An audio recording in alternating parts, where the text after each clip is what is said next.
আসসালামু আলাইকুম প্রিয় দর্শক, অন্য মঞ্চের আলাপচারিতায় আপনাদের সকলকে আমন্ত্রণ জানাচ্ছি। এই মুহূর্তে আপনাদের সামনে কথা বলতে এসেছি। এবার জাতিসংঘ সাধারণ পরিষদ অধিবেশনে মার্কিন প্রেসিডেন্ট ডোনাল্ড ট্রাম্পের সাথে ডক্টর ইউনূস ছবি তোলার চান্স পেলেন না কেন, এই প্রসঙ্গটি নিয়ে এই মুহূর্তে আপনাদের সামনে কথা বলবো। ছবি অনেকের কাছে মনে হতে পারে খুব তুচ্ছ একটা বিষয়, কিন্তু ছবি অনেক বড় কথা বলে। একটা রিপোর্ট কিংবা একটা আর্টিকেলের চেয়েও কখনো কখনো শুধুমাত্র একটা ছবি বিরাট ভূমিকায় অবতীর্ণ হয়। আর কূটনীতিতে তো ছবির ভূমিকা অনন্য। আপনারা জানেন যে ডক্টর মোহাম্মদ ইউনূস ইতিমধ্যেই গত 22 সেপ্টেম্বর বাংলাদেশ সময় দিবাগত রাতে বাংলাদেশ ত্যাগ করে নিউ ইয়র্কে গেছেন। গত কয়েকদিন হয়ে গেল ইতিমধ্যে, এবং আজকে আমরা যে মুহূর্তে এই কন্টেন্টে নির্মাণ করছি ঠিক তার কয়েক ঘন্টা পরেই বাংলাদেশ সময় রাতে আর নিউ ইয়র্ক সময় দিনের প্রথমার্ধে ডক্টর মোহাম্মদ ইউনূস 26শে সেপ্টেম্বর বাংলাদেশের প্রধান উপদেষ্টা ডক্টর মোহাম্মদ ইউনূস ভাষণ দেবেন জাতিসংঘের সাধারণ পরিষদ অধিবেশনে। ডক্টর মোহাম্মদ ইউনূসের এই ভাষণ জাতির জন্য, জাতিসংঘের জন্য, পৃথিবীর জন্য কিংবা বাংলাদেশের জন্য খুব কিছু করে ফেলবে না, খুব বড় ধরনের পরিবর্তন করে ফেলবে না, বাংলাদেশের মানুষের জীবনমানের উন্নয়নও করে ফেলবে না। কিন্তু এই যে একটি ভাষণকে কেন্দ্র করে, এই ভাষণ দিতে যাওয়াকে কেন্দ্র করে যে লঙ্কা কাণ্ড, ডক্টর ইউনূসের সফর সঙ্গীর সদস্য সংখ্যা বা সফর সঙ্গী সংখ্যা কত আপনারা ইতিমধ্যেই নিশ্চয়ই জেনে গেছেন। শতাধিক, 104 জন। শতাধিক যে এটি নিশ্চিত, এবং কয়েকশো কোটি টাকা খরচ করে সেটি 700 নাকি 500 সেটি হিসাববিদরা বলতে পারবেন। কেউ কেউ একদম ভিডিওতে এসে বলছেন ডাইরেক্ট যে 700 কোটি টাকা, সেটি হিসাববিদদের বিষয়। তবে কয়েকশো কোটি টাকা খরচ করে এই সফরে যে গেছেন, এটি নিঃসন্দেহে তাতে কোনো বলার অপেক্ষা রাখে না।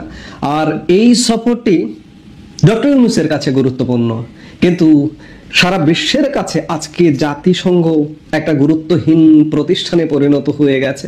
আপনারা এই সম্মেলনটির চেহারা যদি খেয়াল করেন, পৃথিবীর ওদিকে মার্কিন যুক্তরাষ্ট্র, আর এদিকে আমি যদি ইন্দো প্যাসিফিক এরিয়ার দিকে যদি নজর দিই, তাহলে এই এরিয়ার 3টি গুরুত্বপূর্ণ দেশ ভারত, চীন, রাশিয়ার সরকার প্রধানরা, ভারতের প্রধানমন্ত্রী নরেন্দ্র মোদী, রাশিয়ার প্রেসিডেন্ট ভ্লাদিমির পুতিন, চীনের প্রেসিডেন্ট শি জিনপিং, কেউ এই সম্মেলনে উপস্থিত হননি।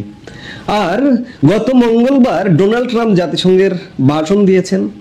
ভাষণে তিনি সারা পৃথিবীর সমালোচনা করেছেন, জাতিসংঘের ছোট জগন্নাথ জাতিসংঘের সমালোচনা করেছেন, নিজের গুণগান গেয়েছেন, নিজেকে জাহির করেছেন যে তিনি ক্ষমতায় এসে মাত্র কয়েক মাসের মধ্যে পৃথিবীর 7টি যুদ্ধ থামিয়েছেন এবং নিজে নোবেল পুরস্কার পাওয়ার যোগ্য বলে নিজেকে জাহির করেছেন। অন্যদিকে জাতিসংঘকে তার বক্তব্যে নিশানায় নিয়েছেন, সমালোচনা করেছেন, তীব্র সমালোচনা করেছেন। আর আজকে জাতিসংঘ ক্রমেই ছোট জগন্নাথ প্রতিষ্ঠান হয়ে ওঠার পেছনে মার্কিন যুক্তরাষ্ট্রের একটা খুব জোরালো ভূমিকা আছে। আপনারা খেয়াল করেছেন যে ডোনাল্ড ট্রাম্প ক্ষমতায় আসার পর থেকেই জাতিসংঘের বিভিন্ন সংস্থা থেকে নিজেদের অর্থায়ন প্রত্যাহার করে নিচ্ছেন। আপনারা এটিও নিশ্চয়ই জানেন যে জাতিসংঘ সবচেয়ে বড় দাতা জাতিসংঘের মার্কিন যুক্তরাষ্ট্র। মার্কিন যুক্তরাষ্ট্র ইতিমধ্যে জাতিসংঘের বিশ্ব স্বাস্থ্য সংস্থা থেকে নিজেদের প্রত্যাহার করে নিয়েছেন। তারা আর জাতিসংঘের স্বাস্থ্য সংস্থায় অর্থ দান করবেন না। জাতিসংঘ মানবাধিকার বিষয়ক হাই কমিশন থেকে নিজেদের প্রত্যাহার করে নিয়েছেন। কোন হাই কমিশন? যে হাই কমিশনের বাংলাদেশে শাখা কার্যালয় হয়েছে, যে হাই কমিশন বাংলাদেশের জুলাই সহিংসতার একটা একটা সাজানো গোছানো রিপোর্ট দিয়েছে, 1400 মানুষ হত্যার, সেই কমিশন থেকেও মার্কিন যুক্তরাষ্ট্র নিজেদেরকে প্রত্যাহার করে নিয়েছে।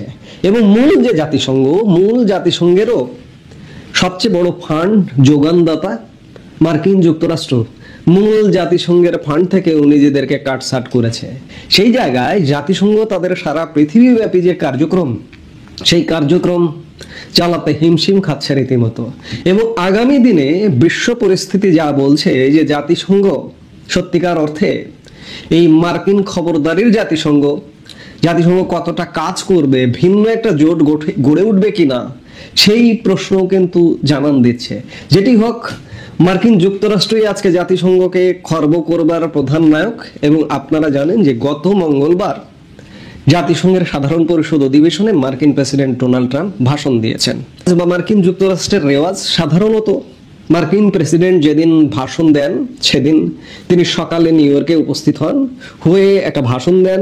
ভাষণ দেবার পরে সারা পৃথিবী থেকে আগত বিশ্ব নেতাদের নিয়ে মার্কিন প্রেসিডেন্ট সেই দিনই একটি সংবর্ধনার আয়োজন করেন এবং আয়োজন করে তিনি ওয়াশিংটন ডিসিতে হোয়াইট হাউসে ফিরে যান এবং যথারীতি তিনি ফিরে গেছেন। কিন্তু আমি আলাপের শিরোনামটা কিভাবে শুরু করেছিলাম যে বাংলাদেশের অন্তর্বর্তীকালীন সরকার প্রধান ছোটর জগন্নাথ জাতিসংঘের অধিবেশনে গেছেন বিশাল আয়োজন করে। এই আয়োজন করা ছবির জন্য ছবিও এই যে মার্কিন প্রেসিডেন্ট ডোনাল্ড ট্রাম্পের সংবর্ধনা অনুষ্ঠানে ডক্টর মোহাম্মদ ইউনূস যথারীতি অংশগ্রহণ করেছেন। অংশগ্রহণ করে অনেক নেতার সঙ্গে, জাপানের সরকার প্রধানের সঙ্গে ছবি তুলেছেন, ভুটানের সরকার প্রধানের সঙ্গে ছবি তুলেছেন এবং এরকম অনেক জাতিসংঘ মহাসচিবের সঙ্গে ছবি তুলেছেন। কিন্তু সত্যিকার অর্থে এবার ডক্টর ইউনূস ডোনাল্ড ট্রাম্পের সাথে ছবি উঠানোরই চান্স পাননি, সুযোগ পাননি। সংবাদে বলা হচ্ছে যে ডক্টর ইউনূস ডোনাল্ড ট্রাম্পকে সুবিধাজনক সময়ে বাংলাদেশ সফরের আমন্ত্রণ জানিয়েছেন। কখন জানালেন, কিভাবে জানালেন? ডোনাল্ড ট্রাম্পের সাথে কি দ্বিপাক্ষিক তো বৈঠক তো দূরের কথা, পাশাপাশি দাঁড়িয়ে কথা বলার সুযোগ হয়েছে? আমরা দেখিনি। যদি সেই সুযোগ হতো তাহলে আপনি ছবির ক্লিক দেখতেন এবং প্রধান উপদেষ্টার ফেসবুক পেজ, টুইটার পেজে আপনি ছবির প্রদর্শন দেখতে দেখতে কয়েকদিনে ক্লান্ত হয়ে যেতেন। কিন্তু সেই ধরনের কোনো ছবি নেই। তাহলে আমরা বলতে পারি যে ট্রাম্পকে সরাসরি আমন্ত্রণ জানাতে পারেননি।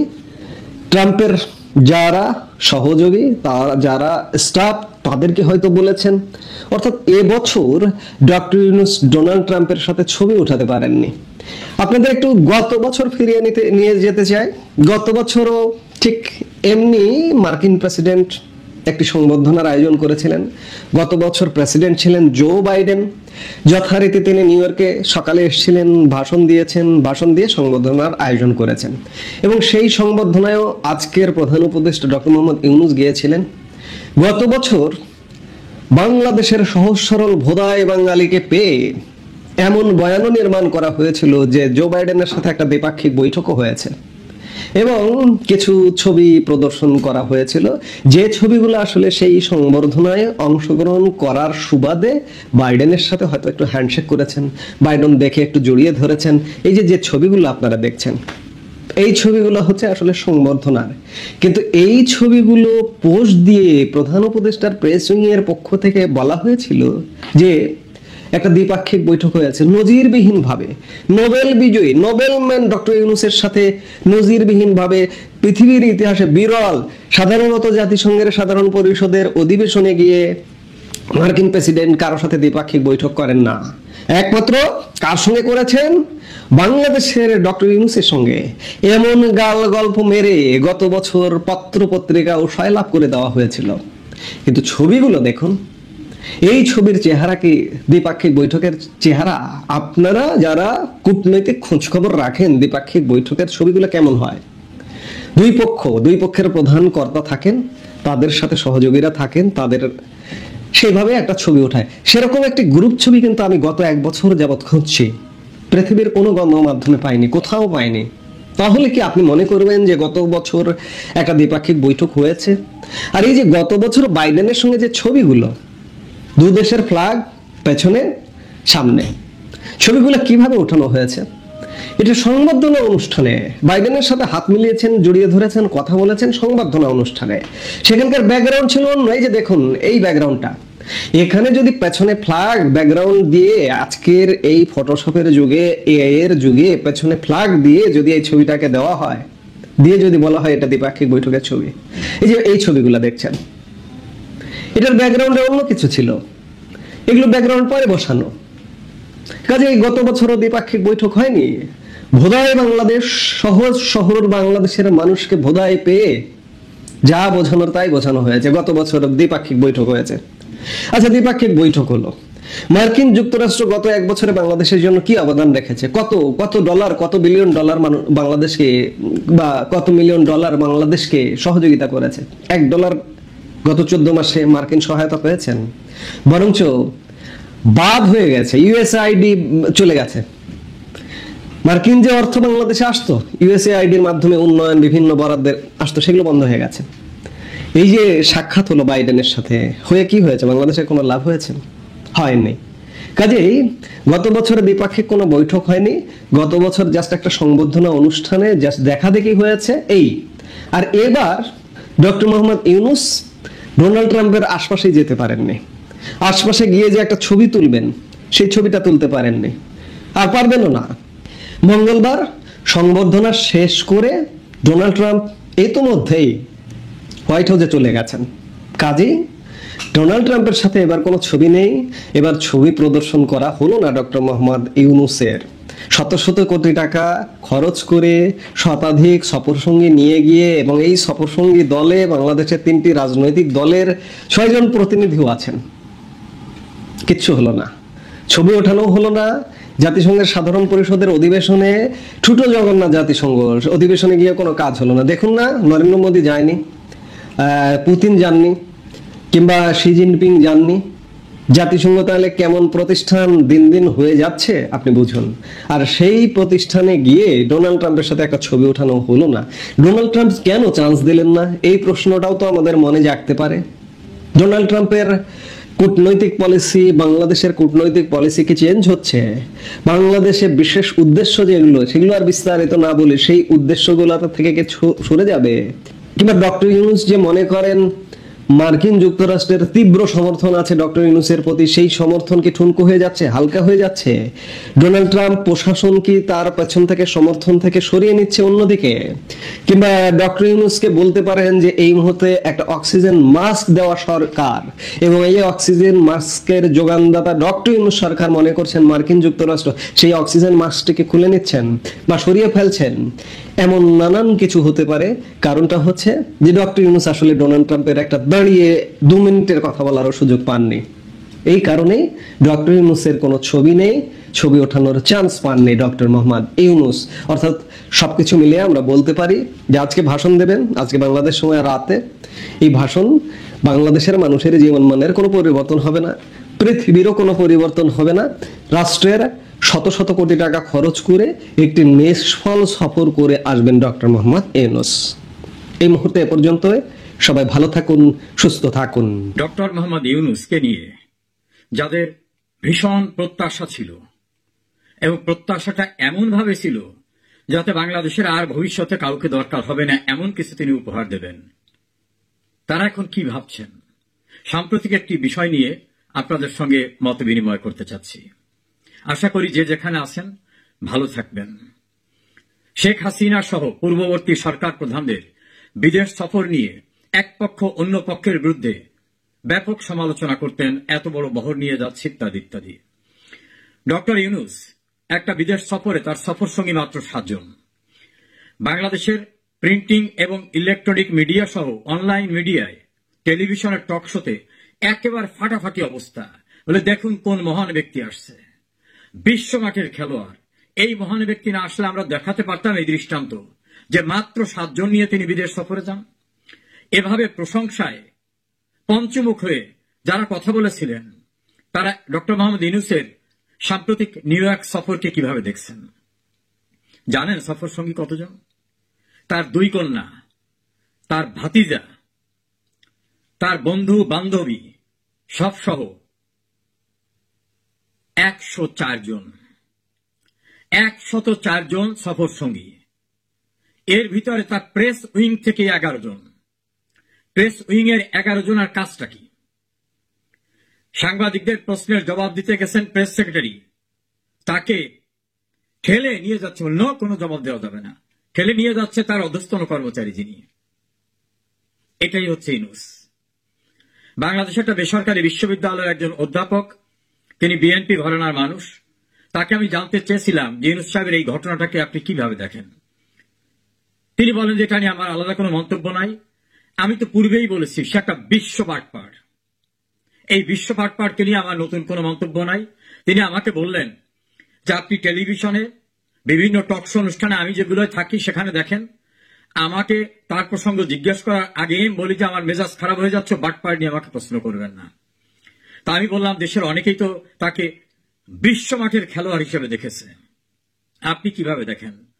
উনি বললেন হ্যাঁ না, সে কিছু খেলোয়াড়, সে কিভাবে বাটপাড়ি করতে হয় এই বাটপাড়িতে অসাধারণ।